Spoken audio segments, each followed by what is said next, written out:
نماز کا مقصد ہے کہ ہماری زندگی صرف اصلاح پر آ جائے، اور صرف اصلاح سے مراد ہے کہ جس طرح ہم ایمان کے تابع ہو کر نماز پڑھتے ہیں اسی طرح ہماری 24 گھنٹے کی زندگی اللہ اور اس کے رسول صلی اللہ علیہ وسلم کے طریقوں کے مطابق بن جائے، اور اسی طرح اللہ سے بڑا واسطہ لینے والے بن جائے۔ اور اسی طرح نماز میں 2 چیزیں ہیں، نماز کا ظاہر، نماز کا باطن۔ نماز کی عملی مشق یہ ہے کہ ہم 2 رکعت سنت اور مستحبات کی رعایت کرتے ہوئے اپنی نماز میں جان پیدا کریں۔ ہماری نماز حضوری والی ہو، حاضری والی نہ ہو۔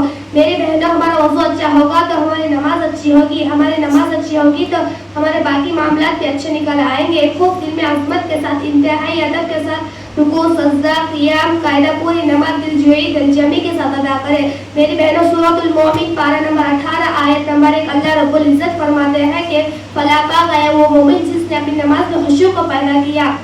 میری بہنوں، ایسی پرسکون خشوع کے ساتھ نماز پڑھنے والوں کے لیے اللہ رب العزت جنت کا وعدہ فرماتے ہیں۔ میری بہنوں، اللہ تعالیٰ ایسی جنت دیں گے کہ کوئی آنکھ نہ دیکھی ہو، کوئی کان نہ تذکرہ نہ سنا ہو، کسی کے دل پر بھی اس کا خیال نہ گزرا ہو۔ میری بہنوں، میں رب نے جنت کو اتنا حسین بنایا ہے کہ ایک اینٹ سونے کی اور ایک اینٹ چاندی کی، یہ دنیا تو مٹی کی بنی ہے، یہ فانی ہو کر رہے گی، اس کی ہر ایک چیز فانی ہے، لیکن میں رب نے جنت کو سونے اور چاندی سے بنایا ہے، اس کا غارہ مشک عنبر اور زعفران کا ہے۔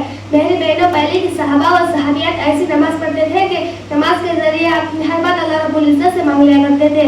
میری بہنوں، ایک صحابہ رضی اللہ عنہ کا واقعہ ہے کہ بچے کا انتقال ہو گیا، نیا ایمان میں داخل ہو گئی تھی، بچہ مر گیا۔ صحابہ رضی اللہ عنہ اللہ کے رسول صلی اللہ علیہ وسلم کی خدمت میں حاضر ہو کر عرض کیا، یا رسول اللہ صلی اللہ علیہ وسلم، فلاں عورت کا بیٹا مر گیا۔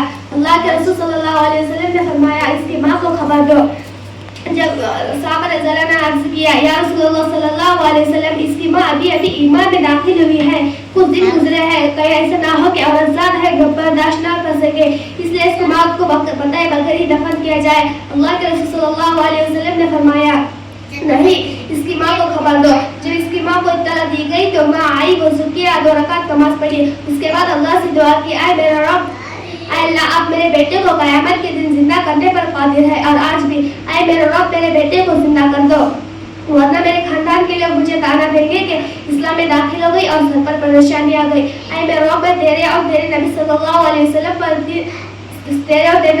وسلم کے دین پر تانا باشی برداشت نہیں کر سکتی۔ اتنا کہنا تھا کہ اللہ تعالیٰ نے ماں کی دعا کو قبول کیا اور اپنی قدرت سے بچے کو زندہ کر دیا۔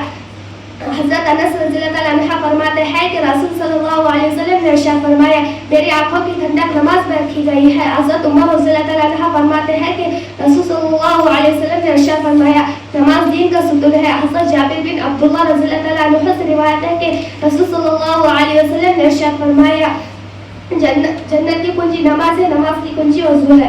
3 لائن کی محنت تعلیم کے حلقوں میں بیٹھ کر نماز کی حقیقت کو خوب سنا جائے، امت میں چل پھر کر اس کی خوب دعوت دی جائے، راتوں پڑھ کر اللہ سے نماز کی حقیقت کو خوب مانگا جائے۔ اللہ تعالیٰ ہم سب کو نماز کی حقیقت عطا فرمائے۔